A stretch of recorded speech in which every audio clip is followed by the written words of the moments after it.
Bismillahirrahmanirrahim. Assalamualaikum warahmatullahi ta'ala wabarakatuh. Innal hamdalillah nahmaduhu wa nasta'inuhu wa nastaghfiruhu wa na'udzu billahi min shururi anfusina wa min sayyiati a'malina may yahdihillahu fala mudilla lahu wa may yudlil fala hadiyalah. Asyhadu an la ilaha illallah wa asyhadu anna nabiyyana Muhammadan abduhu wa rasuluh. Allahumma salli wa sallim ala nabiyyikal karim nabiyyikal amin sayyidina Muhammad wa ala alihi wa ashabihi wa man tabi'ahum bi ihsan ila yaumiddin, amma ba'du. Para sidang pemirsa YouTube dan juga para semua penonton media sosial, pada hari ini, hari Jumat, saya ingin berbagi pertama kali atau perdana, yaitu ingin berbagi pengetahuan ataupun ilmu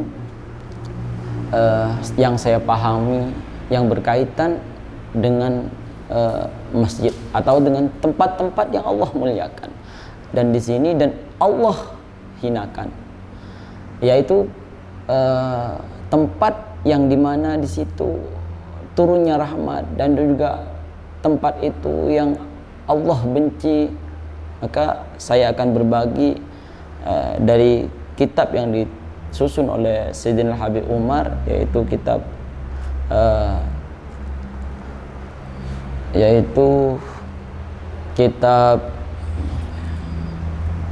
Mukhtarul Hadis, kitab yang sangat masyhur di kalangan santrinya Habib Umar, yaitu kata Rasulullah sallallahu alaihi wasallam, habbul biladi ilallahi masajiduha. Kata Rasulullah sallallahu alaihi wasallam, dalam hal ini Rasulullah menyampaikan apa yang paling Allah sukakan atau tempat yang paling Allah suka di sebuah negara ataupun daerah maupun desa. Apa kata Rasulullah sallallahu alaihi wasallam? Habbul biladi ilallahi masajiduha, yaitu masjidnya. Masjid-masjidnya Allah, rumah-rumahnya Allah, yang bagus maupun yang tidak bagus secara zahir. Maka disitulah tempat yang Allah anggap tempat yang paling mulia, karena tempat di mana di situ turunnya rahmat, di situ tempat didirikan sholat, di situ juga tempat di mana ilmu diceritakan. Akan tetapi sayang dan seribu sayang, pada saat ini atau akhir-akhir ini atau pada zaman ini, masjid sudah tidak lagi sebagai tempat mencari ilmu. Akan tetapi masjid sudah banyak dilupakan. Bahkan masjid hanya dibangun tapi tidak lagi dimanfaatkan. Akan tetapi sebaliknya, kata Rasulullah sallallahu alaihi wasallam, wa abghadul biladi ilallahi aswaquha. Dan kata Rasulullah sallallahu alaihi wasallam di hadis seterusnya ini, yang paling Allah benci, yang paling Allah tidak sukai, yaitu aswaquha, pasar-pasarnya. Karena pasar tersebut menjadi tempat atau praktek kebohongan, praktek di mana di situ banyak melupakan Allah Subhanahu wa taala. Praktek di mana di situ banyak orang-orang yang menghinakan dirinya seakan-akan dunia ini lebih penting.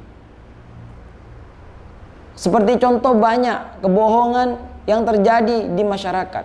Contoh, kalau ada seorang datang yang ingin membeli, lalu orang tersebut berkata, ini sudah ditawar 20.000, padahal hal itu tidak terjadi. Ini sebuah contoh, sebagian contoh di mana kebohongan di pasar itu terjadi. Akan tetapi sebaliknya, kalau di masjid, insya Allah tidak akan terjadi kebohongan-kebohongan yang seperti ini.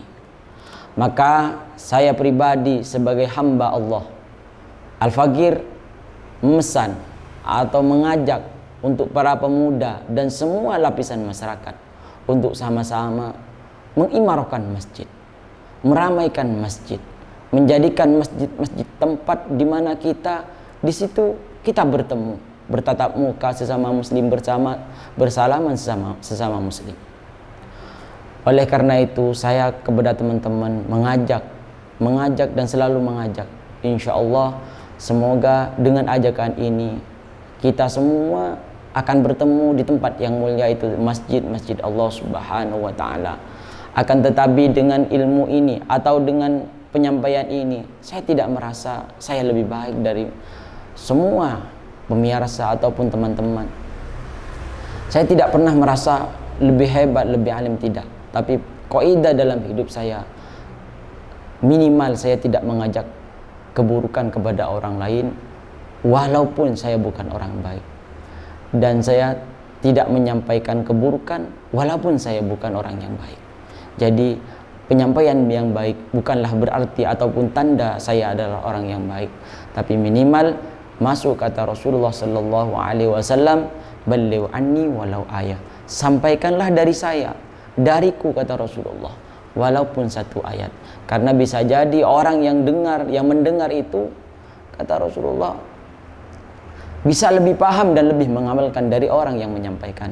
Ya mungkin cukup itu yang saya bisa sampaikan. Semoga ini bermanfaat kepada semua lapisan masyarakat dan terutamanya bagi diri pribadi. Jika ada yang kurang baik dari perkataan saya, mohon maaf. Akhirul kalam. Wassalamualaikum warahmatullahi taala wabarakatuh.